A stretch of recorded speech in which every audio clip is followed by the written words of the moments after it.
Holy shit, that was a 6 kill. That was 6 kills right there. Right, hello guys, Luton here. So my thoughts on the Battlefield 5 beta.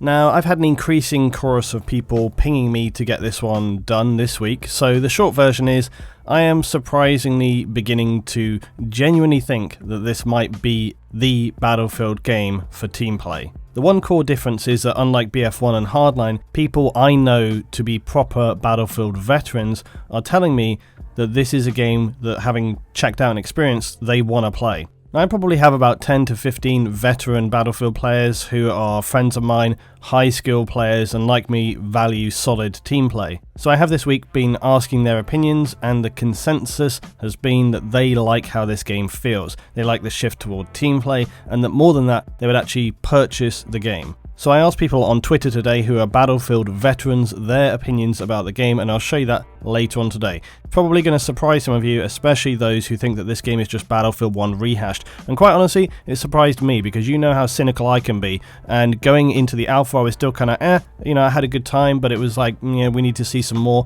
Having played the beta, we'll get into the details, but yeah, I have been pleasantly surprised. And I'm going to break down for you how this game actually plays and if it's going to be worth your consideration to purchase. Also, for those who don't know this, in Battlefield 5 the term attrition refers to two things. First, it relates to ammunition, and this is dependent on where you spawn in, so you're going to carry less than the full ammo potentially. So basically, if you spawn in on an actual flag, you're going to have more ammo than, say, spawning in on a squad mate. And the concept here is that spawning in on a squad mate is more beneficial for an obvious variety of reasons. Secondly, while your player will regen health, they won't regen health fully when they've been damaged. This is designed to prevent people from just soloing around and actually necessitate you gaining health packs from stations or other players. Now, while DICE are looking at tweaking some of this, Jack ran a good poll on Twitter the other day, and it's had some good clear information that people want to see some tweaking to this stuff. And they've already talked about this today. I was doing some messaging on Twitter to DICE developers and DMing and stuff, and they've already said they want to look at tweaking the ammo elements, but the regen system has been restated a few times that that's not up for change.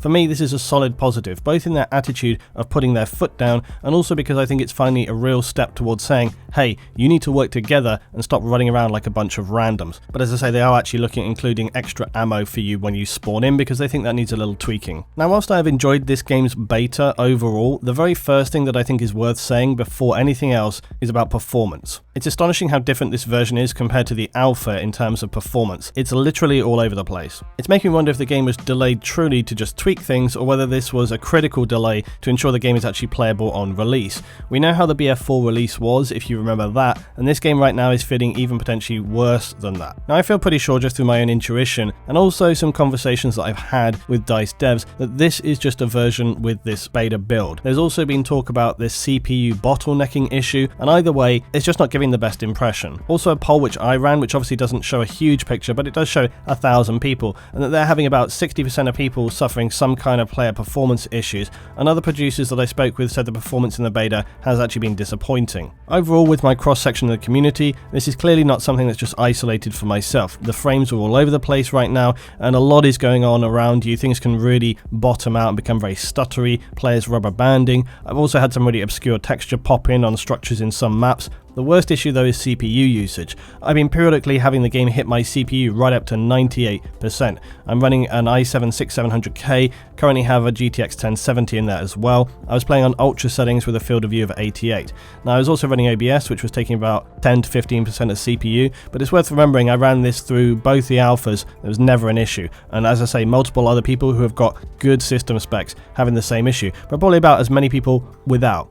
With this beta build, the game has been absolutely hammering my CPU to the point the game at some points became literally unplayable. Now, I've had a mixed amount of replies, like I say, from many people saying that they didn't have any issues at all, but I had just as many saying that they had issues the same as me. So read into that whatever you will. I also will just point out that with the Battlefield 4 release, when everybody else was ranting about how broken that was, I myself suffered very, very few, if any, issues. And I don't know why, but I just didn't. And hilariously, I remember back then people calling me out, oh, you've been paid by DICE LT, you're shield, it's all the typical bullshit, because I wasn't criticizing the game for its poor release performance with BF4, but I literally just didn't suffer the issues that other people were having. And I was just like, I don't know why, but I didn't have those problems. So it does just show you how weird and inconsistent these issues can be. But anyway, that's the technical moan out of the way. I'm extremely hopeful that this is just because of some weird stuff in the beta build, but whatever it is, they do need to improve it. It has to be better than this, because if they don't, and this is the state that the game is in for at release, it's going to be a Hindenburg scale of disaster.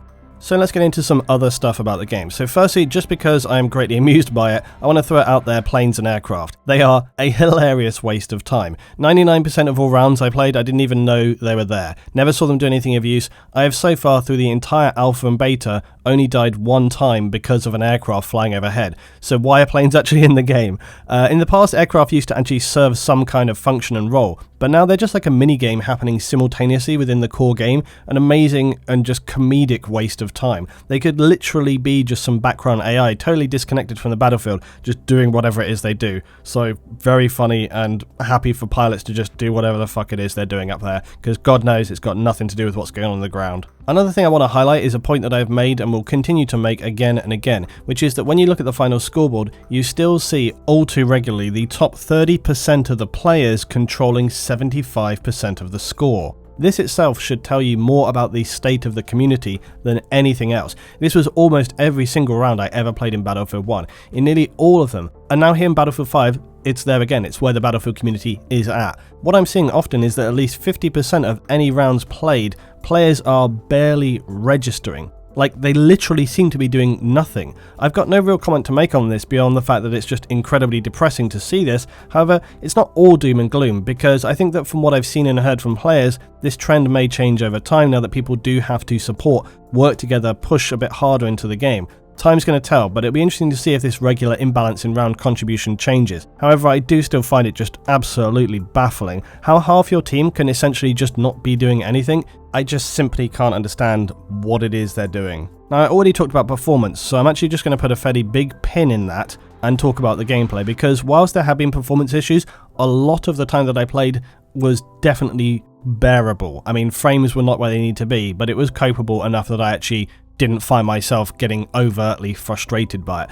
And as I say, clearly they very, very much need to sort that for release. And I would say to you right now, don't pre-order, wait till the game is out, see whether they sort that stuff out before you put your money down. If they don't sort that stuff out, it's definitely going to be a big issue for you. And also, before we really get into talking about gameplay, I will say that in most rounds that I played, at least 2 players who were with me who are experienced Battlefield players, also team players. So this helped me a massive amount with controlling points and in general supporting one another. I think in total I've played about 12 hours in the beta, and maybe 30% of that time I was running solo, and before that I guess about the same amount of time into the alpha as well. So it gives you an idea about kind of where I am and how much time I've sort of spent to assess stuff. So despite some of those initial gripes, as with the alpha, it might actually surprise you to find that I actually very much enjoy Battlefield 5, especially in its pace and flow in the game. Once you get your eye in and you start to feel the movement of the battle, then the gunplay and micro battles around the flags can actually be very enjoyable. I had a lot of moments where I was up against maybe 2 or 4 enemies and was able to take care of all of them through just movement, good cover usage,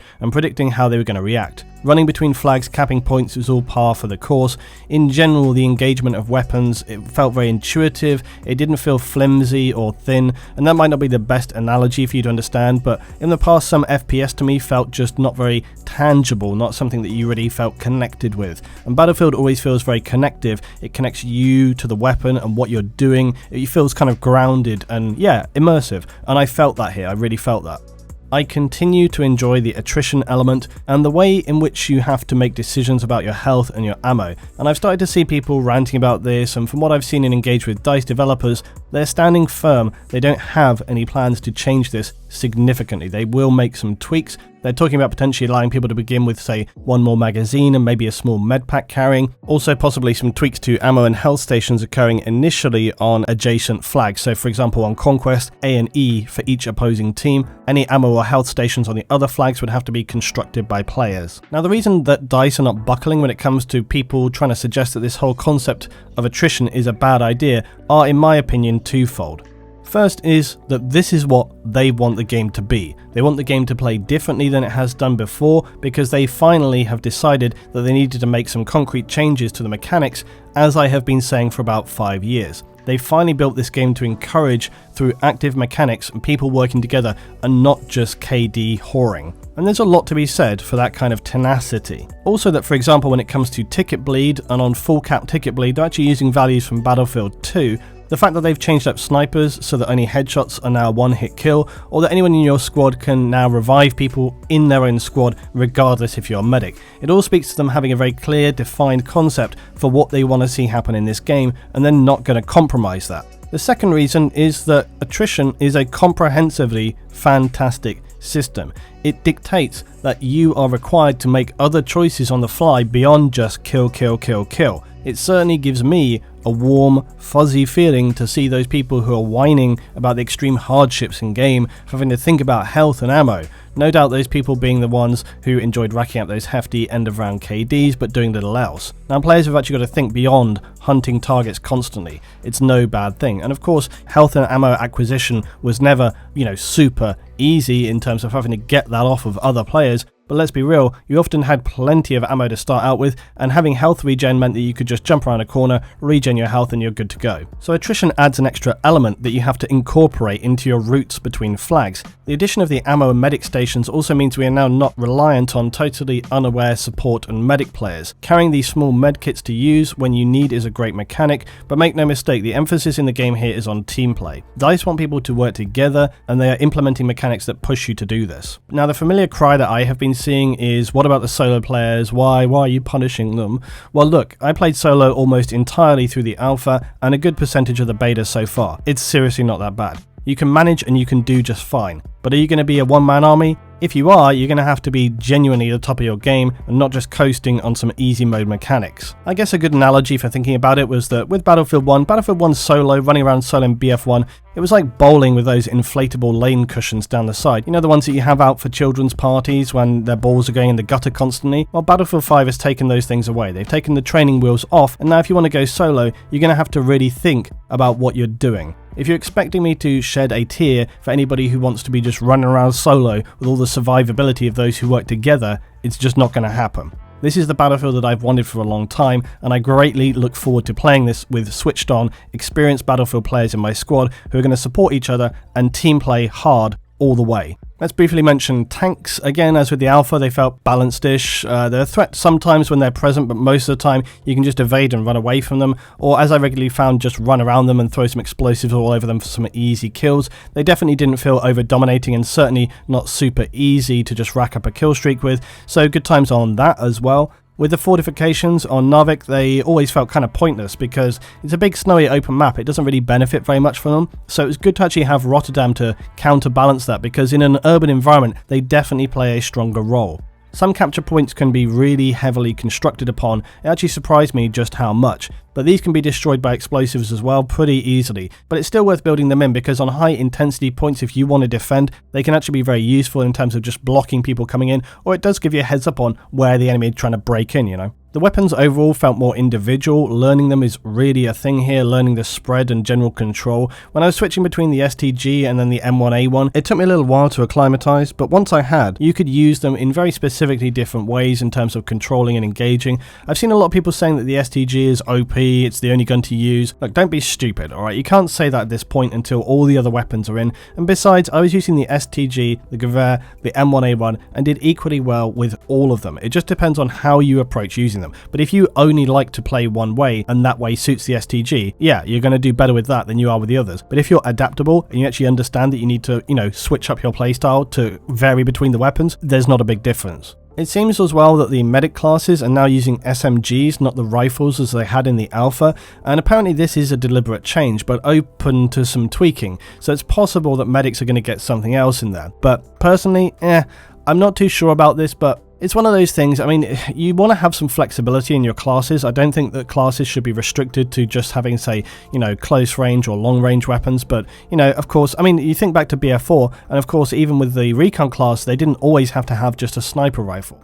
So that's something which has changed, and maybe they want to restrict more the way in which certain roles play. I don't know, but I do think that each class should have at least a couple of different variation choices. So if you want to alter your gameplay but still bring the kind of gadgets and perks of that class to the table, you can do so. Regards support and LMGs, To be honest, I don't feel excited by these at all, but maybe with some more time it will warm to me, but I've never really been a big fan of LMGs, to be honest, and snipers are snipers. I rarely ever play recon in Battlefield anymore, but when I do, it's often actually surprising how well you can do, even if you're just a kind of middle of the road player, because so many people who are playing recon haven't got a solid clue what they are doing. They just want to be an elite sniper, but they can't fucking shoot to hit a barn. So I'm just saying this because I forgot to mention it in before, to do with attachments and also weapon variants. So obviously Battlefield 1 had a very different way of doing things, and also in the past, of course, we know from BF3, BF4, etc. that people loved the system of all the attachments with foregrips, muzzles, all these different things that would affect stats. Well, basically it seems that in BF5 the attachments are not going to affect your stats. So it's basically visual customization only, which means that the weapons themselves stay more kind of individual, they have more core stats, so that you understand more about how that weapon feels and it's not going to alter. Now, as much as I know many people are very kind of sad about not being able to kind of customize and stat change all their weapons and so on and so on, I get that. And to be honest with you, it's another one of those things where I could go either way. You know, I could be quite happy with attachments which change up stats, but I can equally understand that by not having that, it makes the weapons feel more individual, which I know people like as well, and it also makes better for balancing because they can understand more consistently about the weapon and how it performs. Whereas if you have people constantly changing things around on it, that's where it can become difficult to see maybe how something is going to perform versus other combinations. You know what I mean? And also when it comes to Dyson, they like to do a lot of their patches and updates. You know, every time you make a small change, then it kind of has like a domino effect on all the other things which can happen and all the different permutations that you can have in terms of weapons. So I think in terms of consistency, overall, it might not be a bad thing, but I can understand how some people can get fussed by that. But again, for me personally, you know, I never have really valued all these very, very tweaky, high-level customizations because, like I've said time and time again, for me, what matters 90% of the time in Battlefield is just simply your positioning and the support of players around you. If you have good positioning and good support around you, all of these kind of loadout weapon options and customizations really don't matter. And I know some people are going to disagree with me about that, but that's what I think. And to be honest with you, that's what I have seen time and time again for a long time. A good analogy for this is Photoshop brushes. A lot of people who get into wanting to do art and so on with Photoshop and digital art, you know, the first thing people want to know is what brushes am I going to use? What brushes are going to make the difference that's going to make me become this really good artist? You ask a lot of concept designers and illustrators, it's got fuck all to do with the brushes. Brushes are a helpful small tool that will help refine things a little bit, but they don't suddenly make you become a better artist. And the attachments and all these things, they're a nice thing, but they're not going to make you a better player. They just are like a little element there, which really isn't a big deal. So time to kill, other offensive things, it's all fine, it's all good. I'm never really that fussed about time to kill, to be honest. I know it's something people love to argue and discuss, but for me, time to kill, you just adapt to whatever it is. So personally, they can just make it whatever it ends up being. I really don't care. Other people can decide. It's just whatever. Make it whatever you want, I'll adapt to it. It doesn't bother me. All in all, the beta gameplay, as with the alpha, I enjoyed. The gunplay, attrition system, team support, it feels much improved on Battlefield 1, and it feels and is the case that DICE have taken a deliberate decision to push this game in a way that is probably going against the grain for some people. But ultimately, it's a very strong positive step back towards what Battlefield used to be known for: teamwork and epic battles. Now for the maps, they both feel good to me. Narvik, Rotterdam, the space, the pace, the flow, it all works. Some of the flags can be a little bit bonkers. Sea on both maps can get really intense. Rotterdam particularly, it can be a sniper arsehole heaven with a courtyard surrounded by windows that can be camped. It's never going to be fun to cap that. However, with enough people and some smoke grenades, you can just run in, grab a quick cap, and once you know where those snipers are, you can just destroy his building facade with some ranged explosives, and he's not going to feel safe for very long. Rotterdam as well as a map, it's certainly one for the sweaty snipers. Luckily 99% of snipers in Battlefield, like I said, can't shoot for shit, especially now they require a headshot to kill outright. And Rotterdam has a lot of open areas, but equally many confined areas and alleyways. But as with Narvik, it still has that feel of Battlefield with the constant snipe in your ear all the time. But still, once you know the map, which really didn't take very long considering how complex and detailed it is, you can easily evade these sniper hotspots and usually just run around them. But like I said, it's kind of surprising, but also not at all surprising how often you can counter-snipe a recon player with an iron-sighted assault rifle. Why don't these recon players ever move? They just stand there and let you kill them.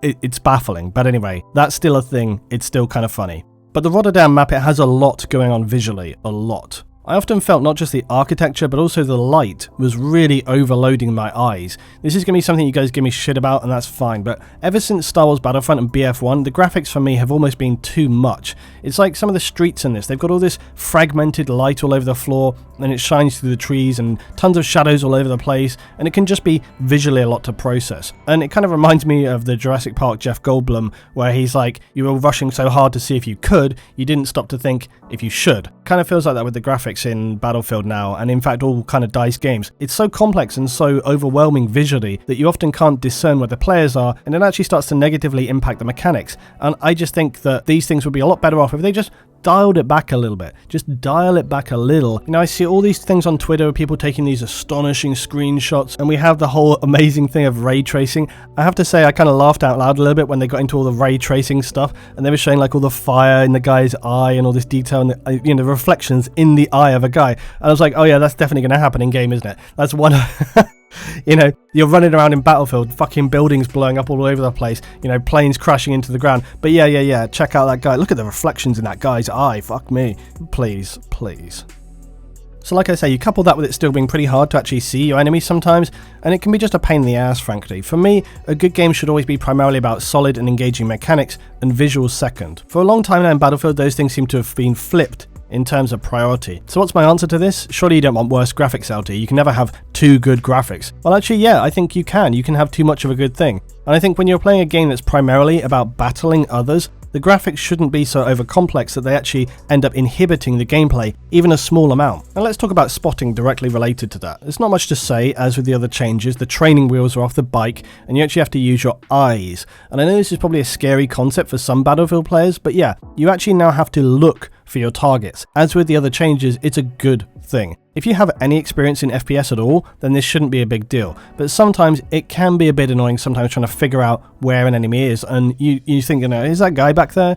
Just as he snipes you, and you wish that you could have maybe quickly just tested that with a little spot mark. But I would take not having spotting over having spotting back as it was any day of the week. So another positive change, and a change related to teamwork as well. Squad up, more eyes, more survivability. Destruction, I actually find, is fairly lackluster on both of these maps. Yeah, there's a finite amount of destruction elements here, but again, when you really roll your mind around what is actually destructible on many Battlefield maps ever since Battlefield 3, it's actually probably not as much as you think. And I know you might immediately be like, no, Luton, you're wrong.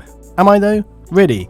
Go back, think through a map, think about how many elements are destructible, and it's often not as much as you might remember. And the more that I think about it, destruction is something that became a key signature to this franchise, but often I think it's given too much emphasis. When people talk about wanting sandbox levels of destruction, based on what? Even back to Battlefield 3 and earlier, few maps really had anything that was close to that. And anyway, there's not tons of destruction on either of these maps, but there is certainly as much as there has been on other Battlefield titles. So yeah, it is what it is. There's some destruction, it plays a role, but it isn't some overarching thing which has a massive role to play.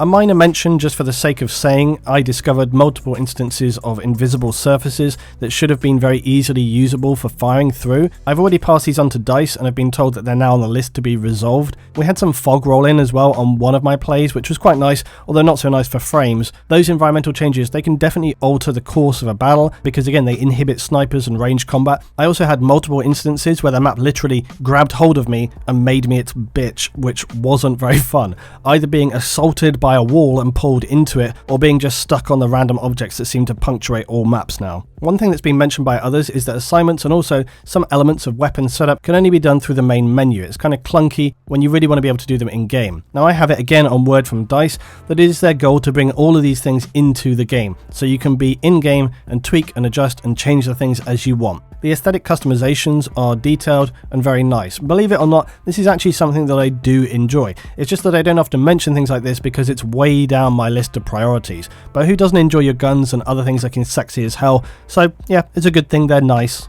Let's go with grenade spam. It's less, far less. Battlefield 1 was literally a comedy show with its grenade spam, and so far this hasn't been the case, but no doubt that has got some potential to change at full release depending on people's class setups, but we're going to have to wait and see. I think given that the way that they're trying to lean this game, they're going to move away from that kind of thing, and I think if that is an option and it becomes problematic, they probably would fix it down the line, I would hope. Now, I was asking today for people who have played Battlefield from Battlefield 4 or previously to give me their thoughts on the beta. Many of these people are producers or Battlefield players who I know to be long-term veterans and whose opinions I actually value. So let's see what people other than me thought about the Battlefield 5 beta. I'll also just say that since I started making this video, in 24 hours I've had so many more replies from you guys, veteran players, giving me your thoughts about the game, that I'm probably going to make a short separate video, like a special below the line veteran Battlefield opinion about this, so that I can showcase everyone's thoughts and opinions, and I'll reply to some of them as well.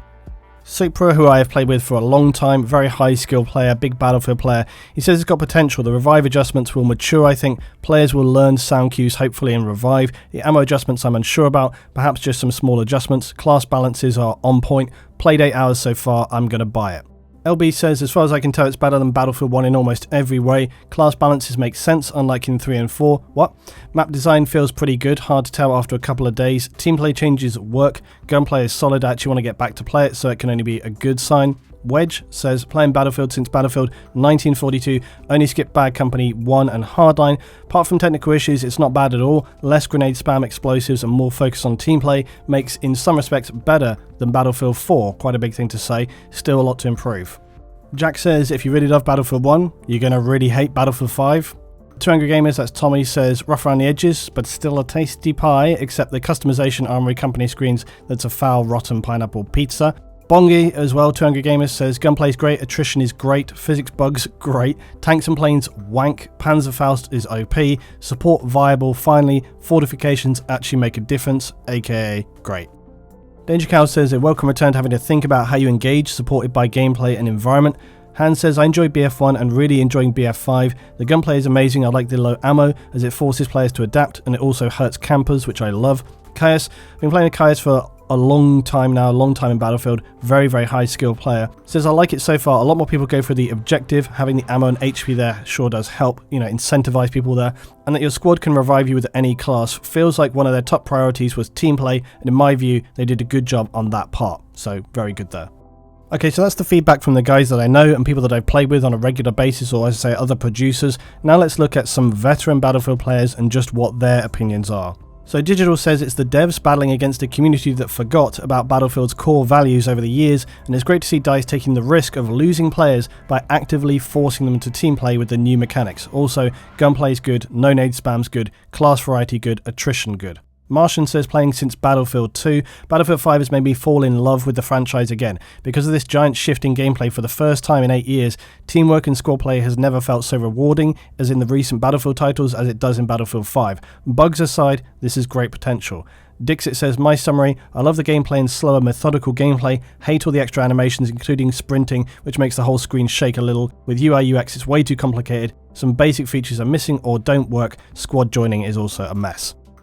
Aurelian says, played since 1942, played the alpha in fact. Impressions are good, but bugs and loss of connection preventing me enjoying it as much as possible. I hate the medic class, which has been my main role since Battlefield 2. This is literally the only class that can't fight at medium range. Like I said in the video, they've changed that up.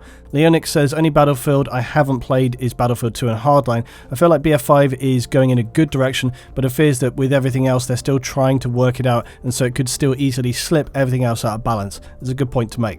Justice says, I love it. What plagues the game is bad player behaviour like always. Same since Battlefield went mainstream. The masses can't be team players, they don't know how to play Conquest, they just zerd and kill. DICE is trying to make people play the right way instead of catering like BF1, and I applaud them for that. Mevin says, been playing since Battlefield 2, 3 hours on Battlefield 5 beta according to Origin. Gunplay went downhill with BF1, but now it feels pretty good because it feels rewarding, learning patterns and spray control. Squad play seems like a two-sided coin, it's either bad or good, but I like the game overall. Biname says, I played every iteration since the first. Felt Battlefield 1 was a little arcadey, but still fun. I've enjoyed the BF5 alpha and beta quite a bit. It really does feel like it's touching back to its roots while still innovating a new Battlefield experience. It's not perfect, but it is fun. And he says also, I know he's wanted in a single tweet, but the new sighting system and having to use your eyes and ears is the single best thing that's happened in a long time to the series. Then lastly, Vulcan Pyromaniac says, been playing since Bad Company 2, skipped BF1, didn't like all the stuff around the game and lost trust, but the beta surprised me positively. Initial impressions were quite good, lots to iron out, but if they can, it'll be a revival for me. Menus are a mess though. Tom Cruise's ex-wife says, I've been playing since BF3, but I really enjoy the beta. Gunplay feels a lot better from BF1. Feels like it takes more skill to learn the guns. I like the whole perk system for upgrading weapons and vehicles, and also after testing out tanks, I feel like they're in a good place. And then the last comment for the day to somebody who I massively respect because he's been on point along with me in saying the game needed to go in a different direction. Battle Nonsense, who says, I hope that players will give Battlefield 5 a fair chance and ignore the bad marketing, because this is the closest that a Frostbite engine Battlefield game has come yet to deliver the original teamwork and skill-based Battlefield experience where the game does not hold your hand. So you should really take note, guys, and listen to some of these top people who have played these games for a long time and they know what they're talking about. So in conclusion, DICE have done in Battlefield 5 what I've been hoping for a long time. They've drawn a line in the sand and they've said enough. They're taking this game back towards its team play roots and they're not allowing people who paid their money to do what they want. Thank fucking Christ for that. So all the crazies who love to run around like asshats, this ain't a game for you. This is for the real Battlefield players. So go play Fortnite because it's free and then you can go do whatever you want there without even having to pay. It's, you know, it's win-win, buddy. Go on, go play Fortnite. Seriously, the changes in Battlefield 5 are impressive and needed. In the past few Battlefield games, many people I know just outright abandoned the game. But now those same people are flooding back, and it's all good. And yes, there are issues, the performance thing for one, and a litany of other bits and pieces and gripes. But seriously, this is the first time I've seen DICE make genuinely constructive, positive choices in the direction of the game in probably anything like 5 years. So that's why you should get in on this. You should play the shit out of the game, team up, squad up, and really show them that they made the right call. These are my thoughts about the game. Tell me yours below as always. If you enjoy this, if you want to continue with me making Battlefield content, please hit the like. I've been playing this game now for about 15 years and I'm excited to play this next iteration. It finally feels like Battlefield has come back to the veteran players. Thoughts on the beta? I'm really not gonna... Holy shite. I'm really not... I might actually push past, go on to B... Actually, I don't know. Might be able to get D here.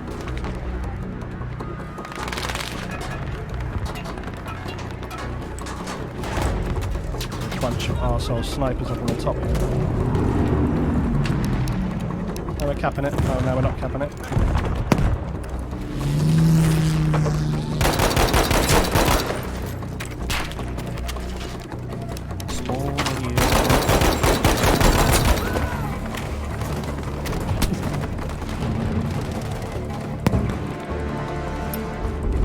Still got spawn. Wait, there we go.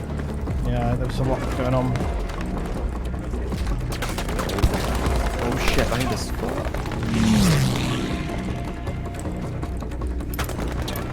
Still behind us.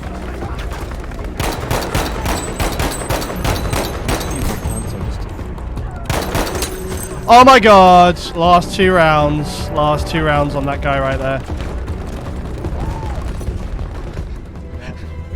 I think there's only like about 1 or 2 rounds of this entire evening where we haven't been top squad. Yeah. Oh dear.